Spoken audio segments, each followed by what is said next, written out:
2024 is coming to a close, and with it, the conclusion of Chapter 3 and everything we've done this year. We've hit some big-ticket milestones, including one I've been dreaming of since I started working on Crusader Kings way back in 2015. In fact, back in 2017-2018, when we were planning the features for the CK2 expansion Holy Fury, I had a design for a rudimentary adventure mechanic that we ultimately decided not to go with, because it'd fit CK3 much better, was the quote at the time. Interestingly enough, some elements of that design survived to this day, such as the concept of officers, mercenary work, and contracts on the map. Some of the heavy-hitting features that we've managed to tackle this year include having the Black Death and other plagues ravage the world, a bespoke and truly unique administrative government for Byzantium, and, of course, the aforementioned adventurers roaming the map in search of fame and glory. For Chapter 3, we've focused a lot on making the map more interesting, with disease and legends spreading bloody tendrils and beams of light over the world, estates and camps representing the seat of power of powerful families or ambitious travelers, contracts and issues denoting local opportunities and disruptions, and more reasons than ever to travel with new activities ranging from chariot races to local inspections. This focus on tying features to the map is something that we'll definitely be bringing with us in the future. We've also changed and improved how we gather and work with feedback from you in the community, making sure that we're working on the right things in the right way going forward. We've moved from small and aspirational dev diaries to chunky and very matter-of-fact and this is what the feature is diaries over the course of this year. This allowed us to collect as much useful feedback as we could from your discussions during a time where there was still time to do changes. But the most important thing we've done this year is to lay the foundation for the future, as we're not slowing down anytime soon. We're already working on what's to come next year, and while we won't go into what it is yet, it's going to be big. Let's take a look at Chapter 3, what it was and which learnings we're taking with us. Starting off with Legends of the Dead. Legends of the Dead and the accompanying update introduced a new system for spreading things on the map. Deadly plagues that ravage development and family trees alike, and glorious legends to bolster your legitimacy and make sure your name is known across the world. We knew that you in the community had been asking for plagues for a long time, and we thought that it'd be amiss not to introduce them sooner rather than later. And it'd also introduce some very CK-appropriate challenge, as the perfect heir suddenly dying from an illness and leaving everything to the less talented younger brother makes for a good story. At large, we've hit the goal of making plagues feel immersive and dynamic, with names taken from the state of the map, such as Kaiser Heinrich's plague, and varying levels of intensity. Of course, it took a while to get the balancing right, but we now feel like they're in a good spot. And of course, we're always open for further feedback on this. From the start, we knew that we wanted the plague feature to be free. We generally avoid having such features as part of feature sets of expansions to avoid a general feeling of pay to lose. That's why we sat down and thought about what else could spread across the map. That's where we came up with legends. Stories about an individual, embellished throughout the ages, ultimately ending up as founding myths or even folklore. During this development cycle, we had really inefficient communication. Dev diaries presented the features in a much too embellished and flowery way, making them appear as something they weren't. This meant that the feedback we got wasn't really for the features that we were making, which made it difficult to apply. Most of the significant changes to the system came after the release, as the stage of development we were in during the dev diary phase didn't allow for major pivots at the time. Now, we know that Legends as a system is a divisive one, with most of you wanting to see changes to it for the Legends to feel truly legendary. Without promising too much, the team who worked on the Legends feature has been gathering feedback and has proposed some improvements to enhance the immersion and player agency of the system. We're currently looking into when we would be able to commit to doing it, and for those of you who don't already know, we develop several expansions in parallel, which means that our timelines are somewhat strict. Finding the right time to add something can take time, especially if that something needs to be done by very specific people. In this case, the members of the Legends of the Dead team. That said, the improvements will surely happen sometime next year. Contrary to Legends of the Dead, our communication strategy for Roads to Power was to have the dev diaries earlier allowing for harder pivots if needed, and as I mentioned earlier, to make them more matter-of-fact, leaving no room for misunderstandings. This paid off in a major way. We were able to gauge what you thought about the features well ahead of them being fully finished, and were able to integrate a lot of feedback immediately. Of course, you have to strike a fine balance, as showing something too early also carries risk. You might get reactions such as, "Is this it?" which in the worst case can deflate someone's hype. You have to show things not too early and not too late. This is the undoubted strategy that we'll be working with going forward. Now, this expansion is by far the most well-received one we've made so far, and it can be explained in a simple way. We chose features that you had been asking for a long time, going back way before CK3 was even released. We also chose complementary features, so no matter who you are or what your preferred playstyle is, there was something for you. Whether you enjoy creating stories of adventure on the open road, or want to partake in the complex bureaucracy of Byzantium. For the first time in the CK series, we're able to represent the administration of Byzantium, a landmark realm in any of our start dates, and the Middle Ages in general. The constant intrigue, political machinations, and jockeying for prestigious positions differentiate the administrative government from all others in a way that hadn't been explored until now. While we've done attempts to represent this form of governance in previous iterations of the game, they've come nowhere close to what we've achieved with Roads to Power, and it feels great to finally be able to represent such an important and pivotal realm in an appropriate way. After all, the fall of Constantinople is the symbolic end of the Middle Ages, and Constantinople is the beating heart of the empire itself.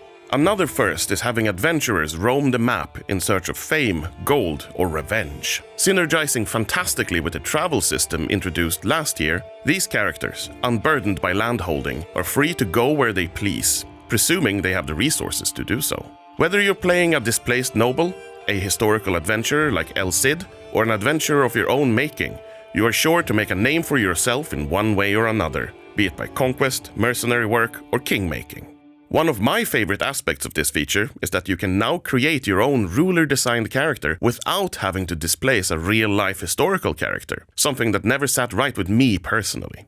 The advent of Landless play, as an adventurer or noble family, opened up the game like never before. We were able to get rid of most traditional game overs, such as losing your last title, and replace it with stories of vengeance and comeback.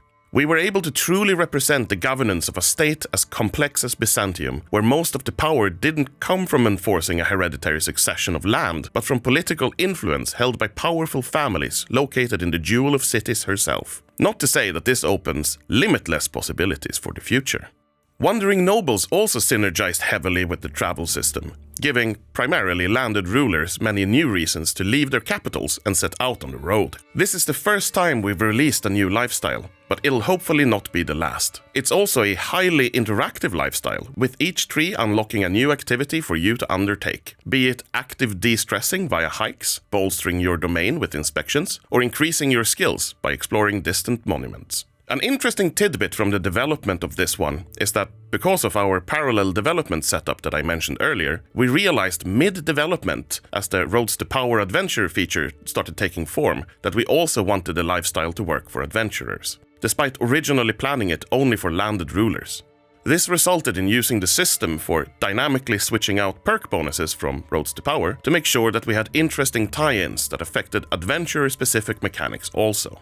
This had some fun, emergent effects. The Monument Expedition's primary gating mechanic is the fact that monuments become more and more distant, and thus you might not want to leave your realm for literally 10 years just to gain a skill point. But for adventurers, it enabled a true tourist playstyle, as they wander the world all the time anyway. A learning from Wandering Nobles is that it's generally better to focus on something visible and more instantly available, rather than just collections of events. It's both easier to see what you get, and enables new styles of play. It's very likely that future event packs will follow a similar setup. With the end of the year also comes the end of Chapter 3, after which the contents will be folded into the collection bundle. And of course, the individual expansions will still be available standalone. If you still want to buy the chapter with its current discount, you should consider doing so soon. The last date for purchasing Chapter 3 is January 9th. But that's not all. We're also increasing the discount on the collection bundle from 10% to 20% on December 19th. This year we've started a new program where we collaborate with modders to release content creator packs. And for this year we've had the opportunity to work with El Tyrannos, the lead for the excellent community flavor pack, in releasing 2 of them. Both North Africa and the Western Slavs have new looks and attires, both well researched and beautiful. The latter we even decided to pair with a brand new Polish localization of the game. And a big thank you to you in the community for helping us find and fix issues with it. It's never easy to localize into a new language. From our perspective, these collaborations have gone fantastically. We get to work with talented modders, acknowledging their skills and the value they bring to the community, and the game gets more variety of content. It's a win-win. We will continue to collaborate with our excellent modding community to create even more content for the game, and we have some modders that we're excited to be working with lined up for 2025 already. While we're currently focusing on graphical assets, we are looking into if we could expand the scope to include other things in the future too. One of the initiatives we launched during 2024 was the Legends of CK3 initiative, where we highlighted a collection of characters both outside and inside of the game, making the game more approachable for new players, while at the same time giving something new and interesting to existing players. We even found time to make some bespoke content for most of the characters, such as an event pertaining to the marital dilemma that Matilda of Tuscany was in at the start of the game, or Vratislav of Bohemia's conflict with his brother Jaromir. We actually have a couple of new highlighted characters launching alongside this dev diary, though they will only be highlighted outside of the game for now. It's possible that we'll make some bespoke content for the ones that don't have any in the future though. We're also giving away a ton of stuff left over from this year. Signed displays, extra physical copies of the Many Roads to Power comic, and the Legends of CK3 mouse pads. If you sign up, you have a chance to get one of these. We're currently hard at work on Chapter 4, and have been for quite some time. While it's too early to give any specifics on the content, it's safe to say that it's likely going to be our biggest year yet. While the themes are already decided, we're of course still interested in what you'd like to see in the game, as anything you mention now can be accounted for in our future plans. All of the expansions and features we've made in 2024 will allow us to do so much more going forward into 2025 and beyond. Our current philosophy is that we want to create expansions that build upon and synergize with what we've created previously. We want to have a logical progression of features that both make sense from a development standpoint and match with what you're asking for. We've seen a lot of discussions about merchants lately. Now, we won't be implementing them next year, but we hear you. We have some things that we want to do first, things that will make the merchant experience stronger when it eventually comes out. In the most likely scenario, a mercantile expansion will be planned for the following chapter. And this is because we're seeing the many engaging posts and conversations that you're having about this topic. As I mentioned earlier, we're working in a parallel development setup, which requires us to decide expansion themes very, very early. What will be in Chapter 4 are all things that have been requested in the past. So keep discussing what you want to see for the future. It will help us form the content of upcoming chapters. Next year, we will also aim to have a free update sometime in the first quarter of the year, probably towards the end of Q1, which we're stuffing with improvements, fixes, and quality of life features. We are, for example, looking into improving the warfare AI in multiple ways. Work on this is ongoing. We'll see what the extent of the changes will be. So far, they're promising. We're also looking into improving interfaces, like the court positions, and bringing over and improving the automated warfare feature that the console version of the game has, among many other things. This year has been a fantastic one, and we couldn't have done it without you in the community. We've released landmark features such as Plagues, the Administrative Government, and Landless Adventurers, and we're paving the way for a future that is unbelievably exciting. Truly, I see CK3 as a game with endless potential, and next year and the years beyond will see it grow to new heights, and that I say with utmost confidence.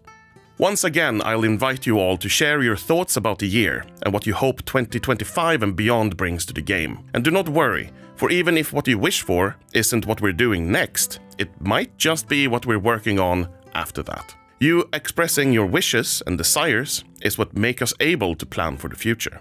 Now that's it for this year. We'll see you again in 2025, where we will be talking more about what the free update will bring. Until then, have a wonderful winter, fantastic holidays, and a very god jul.